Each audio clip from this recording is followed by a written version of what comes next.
And right now, speaking of that, Mr. Mars has a car review here on the In Wheel Time Car Talk Show, and that would be on the Kia EV6. Yeah, do. And I got lots to say, so I'm going to talk kind of fast. I'll just say, because you ain't got much time. Yeah, we're talking about the 2023 Kia EV6 GT all-wheel drive. Now, the GT is one of the 4 trim levels that are on this vehicle. It's kind of a weird year. They're actually dropping the base model, which is the light, and they're adding the GT as the new one. So it'll end up being with just 3 trim levels on this.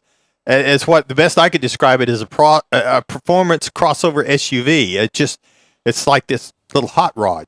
Now you're going to look at this car, and I got a lot of compliments on the way this car looked. I had the runway red, and it really stood out. A lot of people liked it. Has a unique front and rear fascias because it is on the GT model. Got a front diffuser on it. Got some nice neon green accents, including the brake rotors calipers. Calipers, that's what I'm thinking about. And I wrote it down as rotors, and I knew that wasn't right. So you got that, and you're going to find up front you got LED lighting on the front and the rear. Got some on the interior. Got a power lift gate that's includes a rear spoiler that adds to the styling of this vehicle. It's just really sharp. Got a power sunroof, rolls on some 21-inch alloy wheels. Got flush door handles that kind of pop out whenever you hit the key fob so that you can pull on them to get it open. Otherwise, it's nice and flush, all door colored. You don't even hardly see them. You get into the inside, it had the suede seating surfaces. The front seats are heated. The outboard of the rear seat, they're also heated. Got the front sport buckets. Now, these things have got some really big bolsters on them. One day I was running some errands. I got in and out of the car. I counted it 10 times. By the 10th time, you really notice the bolstering. But when you're sitting in it, it's really comfortable. You really feel like you're secure in the seating on it. I really liked them in that regard. Had the heads-up display. We had the wireless charger. Had a Meridian premium audio system that works pretty well. We had the surround view monitor that was in the center stack, where it's a 12.3-inch monitor. The driver's got a 12.3-inch monitor it's got all the driver information, the speedometer, the tach, all that good stuff that you're looking for. Now, under the hood, there is a dual motor all-wheel drive type setup that is 576 horsepower equivalent. Now, 0 to 60 times, according to Kia, is 3.4 seconds, which actually beats out the Mustang Mach-E in time. Now, top speed's 161 mile per hour. I would not argue with the 0 to 60 speed.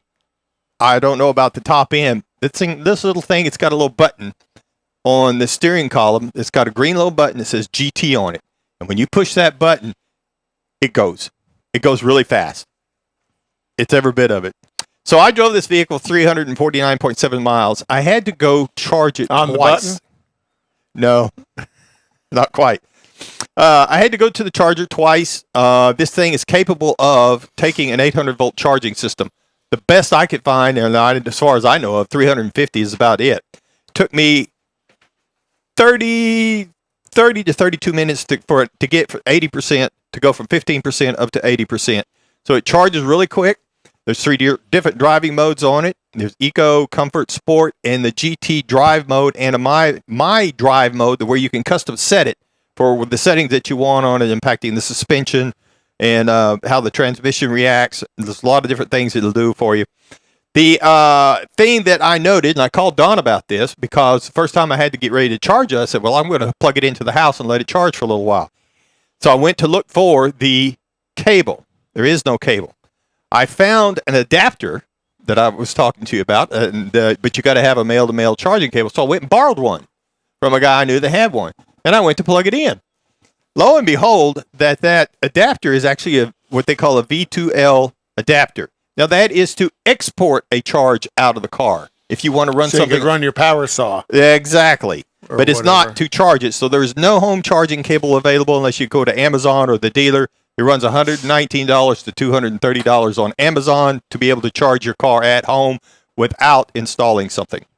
Price-wise, you're looking at the base model price. You can get an EV6 for $46,200. That's the light if you can find it. If not, you have to buy the Wind model at $48,700, which is now going to be the new base model.